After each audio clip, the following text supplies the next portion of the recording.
मुझे आधी रात के बाद पड़ोसी मुल्क की सरहद पार करना थी। आसमान सुबह से अबर आलूद था। पंजाब में इस मौसम में कड़ाके की सर्दी पड़ती है। दोपहर के बाद बूंदाबांदी शुरू हो गई थी जो रात 9 बजे तक जारी रही। टेलीविजन की पेशगोई थी कि रात को फिर बारिश होगी। मेरे ख्याल में ये बड़ा ही खराब मौसम था, मगर मेरे पुरस्कार गाइड के नजदीक सरहद पार करने के लिए यही मौसम मौजूद तरीन था। आप यकीनन सोच रहे होंगे कि मैं गैर कानूनी तरीके से सरहद पार क्यों कर रहा था। मैं जिंदगी की इस खतरनाक कहानी को इसलिए बयान कर रहा हूँ कि आपको एक एक बात खोलकर बता दूं और किसी बात को छुपाने की कोशिश ना करूं। लेकिन एक बात मैं शुरू ही से वादे कर देना चाहता हूं कि मैं अपना नाम हरगिज नहीं बताऊंगा। जासूसी, फरार, जानलेवा मसाइब पर यह कहानी और वाकयात बड़े ही दिलचस्प हैं। जुर्रत, बहादुरी और अपने वतन पाकिस्तान के लिए जान तक कुर्बान कर देने के जज्बे की इस सच्ची कहानी को मैं आप तक किस्त बार पहुंचाने की कोशिश करूंगा। लिहाजा आप जब इस कहानी को सुने तो ये बात जहन में रखें कि ये एक मुसलमान मर्द मुजाहिद की कहानी है। मैं यहाँ मेरे नाम के बगैर काम नहीं चलेगा, मगर मेरे नाम के बगैर काम नहीं चलेगा, इसलिए मैं अपना एक फर्दी नाम रख रहा हूँ और ये नाम है आमिर। कौमी जज्बे से सरशार मेरी इस सनसनीखेज कहानी का आगाज 1965 की पाक भारत जंग के बाद और सकूत ढाका से कुछ अरसा कबल पहले होता है। इस जंग ने मेरे दिल में एक नया वलवला पैदा कर दिया था। हर वक्त यही धुन सवार रहती थी कि मैं अपने वतन अजीज के लिए कोई ऐसा काम करूं कि दुश्मन को दोबारा हमारी तरफ पहली निगाह से देखने की हिम्मत ना हो। मैंने फौज में कमीशन हासिल करने की कोशिश की, मगर बाज नागुज़ीर घरेलू वजूहात की बिना पर मैं फौज में कमीशन ना ले सका। आगे पढ़ाई जारी रखने की कोई गुंजाइश ही बाकी नहीं रही। कॉलेजों के लिए गैर यकीनी हालात से दिल उकता गया था। मुझे ज़बानें सीखने का मुझे ज़बानें सीखने का बहुत शौक था। फारसी में मैंने एक खास उस्ताद से पढ़ी थी, थोड़ी बहुत अरबी भी उनसे सीख ली थी। अंग्रेजी के अलावा मैंने कदीम हिंदुस्तान की तारीख का भी भरपूर मुताला किया और हिंदी जुबान भी अपने एक बिहारी दोस्त से सीख ली थी। गीता और कदीम वेदों के कुछ आशार का तर्जुमा पढ़ डाला। ये मैं महज अपने शौक के खातिर कर रहा था, मगर आगे चलकर इस इल्म ने मुझे बहुत फायदा पहुंचाया, बल्कि कई मुकामात पर मेरी जान भी बचाई। मैंने कॉलेज के ज़माने में मुजाहिद फोर्स में शामिल होकर बाकायदा तरबियत हासिल की, थोड़ी बहुत कमांडो ट्रेनिंग भी हासिल कर ली थी। दूसरी जंग अज़ीम में मिलिट्री इंटेलिजेंस के हैरत अंगेज कारनामे पढ़ कर मेरे दिल में उमंग पैदा हो चुकी थी कि मौका मिले तो मैं अपने वतन अजीज के लिए कोई कारनामा सर अंजाम दूं। 1971 की जंग से पहले भारत ने अपने गोरीले मशरकी पाकिस्तान भेजकर वहां के हालात को मखदूश बनाना शुरू कर दिया था। मगरबी पाकिस्तान की सरहदों के साथ साथ भी वो अपनी फौजी ताकत में इजाफा कर रहा था। दुश्मन के नापाक अज़ाइम देख कर मेरा दिल कुड़ता रहा, मगर मैं कुछ नहीं कर सकता था। अगरचे हमारी फौज के जाबाज पूरी तरह चौकस थे और दुश्मन के हर हमले का मुंह तोड़ जवाब देने के लिए हर लम्हे तैयार थे, लेकिन मैं भी अपने तौर पर कुछ करना चाहता था। मेरा रुझान फौजी सुराग रसाई की तरह था। दूसरी आलमी जंग के मशहूर फौजी जासूसों के कारनामे पढ़ कर मैं बहुत ताक हो गया था। हर वक्त उसी उधेड़ में रहता कि रज़ाकार कमांडो की हैसियत से दुश्मन के मोर्चों के अक़ब में जाकर उसे ज़रबकारी लगाऊं, मगर ये इतना आसान काम नहीं था। पहली बात तो ये थी कि मुझे एक गैर फौजी होने की हैसियत से मालूम नहीं था कि दुश्मन ने अपनी सरहदों के अक़ब में किस किस मुकाम पर फोर्स जमा कर रखी है। दूसरी मुश्किल भारत की सरहद को पार करने की थी। मेरे वालिद साहब अपनी जवानी के ज़माने में पूरे हिंदुस्तान की सयाहत कर चुके थे। उन्होंने पेशावर से लेकर राजकुमारी तक और कलकत्ता से लेकर बम्बई तक कई सफ़र किए थे। वो मुझे अपने इस सफ़र की दिलचस्प कहानियां सुनाया करते थे और इन सफ़रनामों से मुझे भारत के बारे में काफ़ी मालूमात हासिल हो गई थी। क़याम पाकिस्तान के बाद भी 2-4 मरतबा अमृतसर, दिल्ली, बम्बई और कलकत्ता की सैर कर चुका था। मेरे वालिद साहब अमृतसर के रहने वाले थे और क़याम पाकिस्तान के बाद हिजरत करके लाहौर आ गए थे। अमृतसर, पठानकोट, चंबा और होशियारपुर के बारे में उन्होंने मुझे बहुत कुछ बता दिया था। वो मुझे अपने सफ़र की दिलचस्प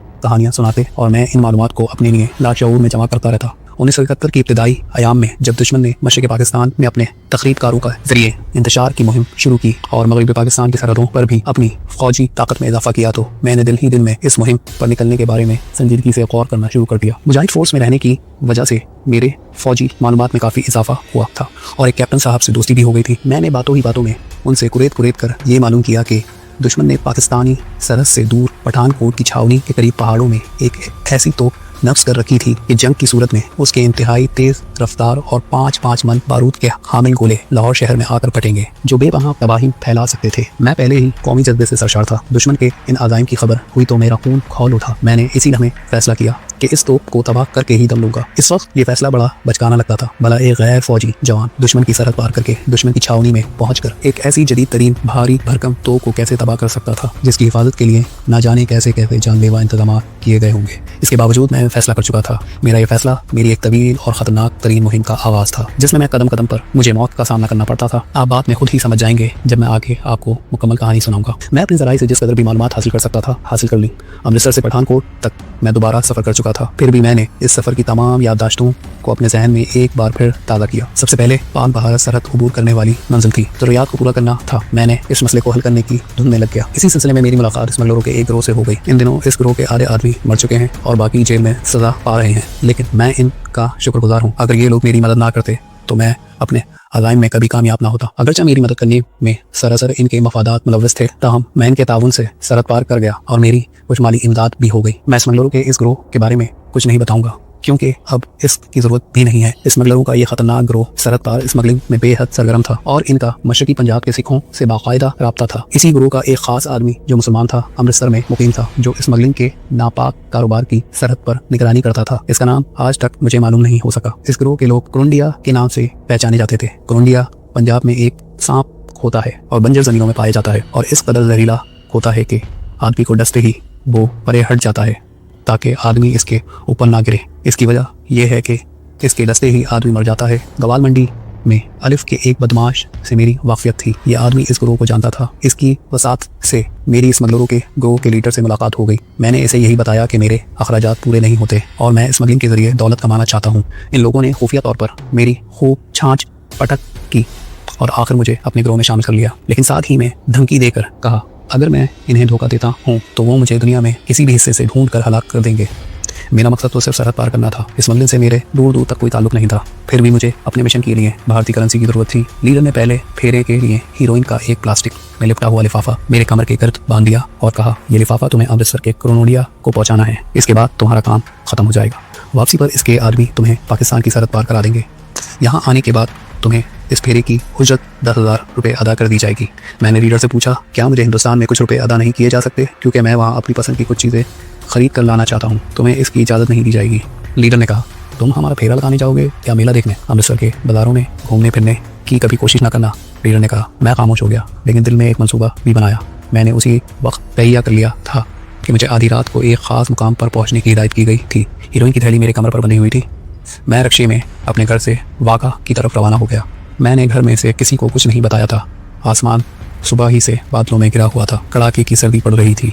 सहपैर की हल्की हल्की बूंदाबांदी रात गए तक जारी रही, जिसकी वजह से सर्दी में खासा इजाफा हो गया था। शालीमार टाउन से 2 फरलांग दूर बाएं जानिब मैं रक्शे से उतर गया और अंधेरे खेतों में से गुजरता हुआ एक वीरान से क्वार्टर में आ गया। यहाँ 2 आदमी अंगीठी जलाए आग ताप रहे थे। चारपाई पर लिहाफ पड़ा था। मेरा इन दोनों से तारुफ हो चुका था। उन्होंने केतली से चाय निकाली और प्याली मुझे पेश की। ये बड़े खुर्राट किस्म के स्मगलर थे और मेरी तरफ देखकर मुस्कुरा रहे थे। बाऊ ये कोट पतलून तब्दील कर लो। मैं चौंक पड़ा। क्या मतलब है तुम्हारा? एक स्मगलर हंसकर बोला। नए नए भर्ती हुए हो, 2-4 फेरे लगाओगे तो तुम्हें सब कुछ मालूम हो जाएगा। पिछली कोठरी में जाओ, वहाँ धोती खद्दर की कमीज और कंबल रखा है, वहाँ जाकर पहन लो। मैं चुपके से उठकर पिछली कोठरी में आ गया, जहाँ ताक में एक मोमबत्ती रोशन थी। दीवार के साथ चारपाई बिछी हुई थी, जिस पर नस्वारी रंग का एक कंबल, मटियाले रंग के खद्दर का एक तकिया और खद्दर की धोती पड़ी हुई थी।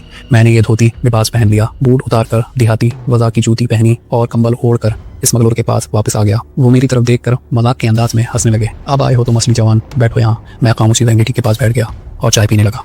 एक स्मगलर सिगरेट सुलगाकर बोला, सौदा कहाँ है? मेरी कमर पर बंधा हुआ है, मैंने कहा। स्मगलर खामोशी से सिगरेट पीता रहा। क्वार्टर के छोटे कमरे की फिजा बड़ी बोझल थी। एक स्मगलर ने दूसरे को आंख ही आंख में कुछ इशारा किया। वो उठकर कोठरी में चला गया। वापस आया तो उसके हाथ में एक रिवॉल्वर था। मैं कहाँ गया? इसने अंगीठी के पास बैठते हुए रिवॉल्वर मेरी तरफ बढ़ाकर कहा, इसे अपने पास छुपा कर रखना। अगर कोई गड़बड़ हो गई तो इसमें 7 गोलियां भरी हुई हैं। मैंने रिवॉल्वर लेकर तहमत की डब में लपेट लिया और रख लिया। उन्होंने मुझे सिगरेट पीने को दिया। मैंने सिगरेट अंगीठी में बहते हुए कोयले से सुलगाया और खामोशी से कश लगाने लगा। दूसरा स्मगलर मेरी तरफ देखे बगैर बोला, तुम्हारी पतलून में अगर नकदी है तो वो यहीं पड़ी रहने दो। वापसी पर तुम इसी जगह पर कपड़े बदलोगे। कुरुंडिया को तुम्हारी इत्तला कर दी गई है। वो गिरोह सरदलानी के गांव के बाहर तुम्हें मिल जाएगा। वो तुमसे पूछेगा, लाला जी नंदीपुर को ये रास्ता जाता है? तुम जवाब में कहोगे, राज करेगा खलासा। ये तुम्हारी पहचान होगी। इसे अच्छी तरह से याद कर लो। तुमने गड़बड़ कर दी तो हम जिम्मेदार नहीं होंगे। कुरुंडिया पहले ही 4 खून कर चुका है। मेरा दिल शिद्दत से धड़कने लगा। अजीब जनाइन पेशा लोगों से वास्ता पड़ गया था।